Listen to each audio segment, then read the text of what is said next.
Spot sandoriai. Kas yra spot sandoriai Forex valiutų rinkoje? Tai yra skubi valiutos pirkimo pardavimo operacija, kuri yra vykdoma tuoj pat sudarius sandorį ir pagal kainą nustatytą sandorio sudarimo metu. Spot sandoriai tai yra valiutos keitimosi operacijos, kuriuose pasižadama sumokėti konkrečią kainą už valiutą tą pačią ar kitą dieną. Šiuose sandoriuose dalyvauja pirkėjas ir pardavėjas. Gali reikėti iš tikrųjų ir kredito garantijos iš banko. Bet čia yra tuomet, kai sudaromos operacijos labai didelėmis sumomis. Valiuta gali arba negali būti pristatyta tiesiogiai pirkėjui. Forward tai ateities sandoriai, vadinami dar kitaip futuriais. Tai ateities įsipareigojimai, kurių sąlygos nustatomos dabar. Tai yra sandoris, kuriame viena pusė parduoda, o kita perka tam tikrą valiutos kiekį pagal nustatytą kainą. Sandoris vykdomas ateityje pagal iš anksto nustatytą datą. Naudinga naudoti eksportuotojams, importuotojams. Forwardai arba futurio procentinis pokytis nustatomas iš dabartinės spot kainos ir ateities maržos. Swap. Kas yra swapai? Tai atviros pozicijos sandorio perkelimas į sekančią atsiskaitimo dieną, uždarant poziciją šiandieninę vertę ir atidarant tą pačią poziciją sekančios dienos verte. Rolloveriai arba kitaip vadinami swapai nėra statistiškai tikslus dėl palūkanų normų skirtumų tarp valiutų. Swap yra neišvengiama darbo spot rinkoje, tai yra Forex rinkoje, kurie sandoriai turi būti įvykdoti per 2 darbo dienas dalis.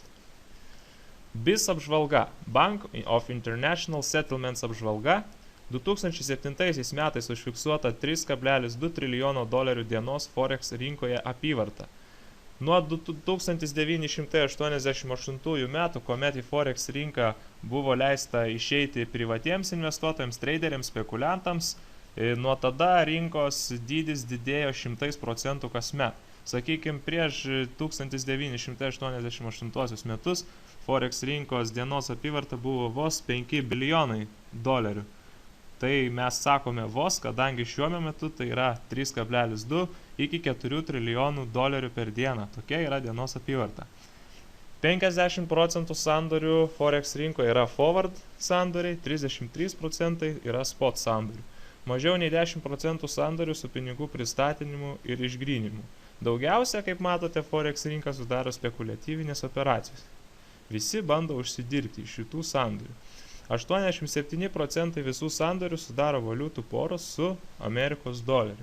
Todėl pagrindinai mes turėtume Forex rinkoje analizuoti Amerikos ekonomiką. Viskas yra susijęta su Amerikos doleriu. Kas įtakoja valiutos paklausą ir kainą rinkoje? Įtakoja rinkos dalyvių sentimentai, nuotaikos, palūkanų normos. Palūkanų norma bendrai tai yra valiutos vertė, pati svarbiausia naujiena būna palūkanų normos pakelimas arba sumažinimas. Palūkanų norma tai yra mūsų pinigų vertė, kaina. Investuotojų nuotaikos, investavimo sąlygos, klimatas šalyje, bendra geopolitinė, politinė, ekonominė situacija atskirose šalyse. Kas mus paskatina įeiti į rinką? Mus paskatina į rinką įeiti būtent kainos judėjimas. Kainos judėjimas, nes tik judant kainai mes galime užsidirbti pinigus. O kas įtakoja kainos judėjimą grafike? Ekonominiai veiksniai, geopolitinė aplinka, karai, atskirų šalių biudžeto deficitai ir taip toliau. Techninė analizė, pagal ją prognozuojama ateities perspektyva. Galybė traderių ir investuotojų, žmonių psichologija. Be abejo, kad rinkoje dalyvauja žmonės, ne robotai. Todėl rinką formuoja emocijos, baimė ir godumas.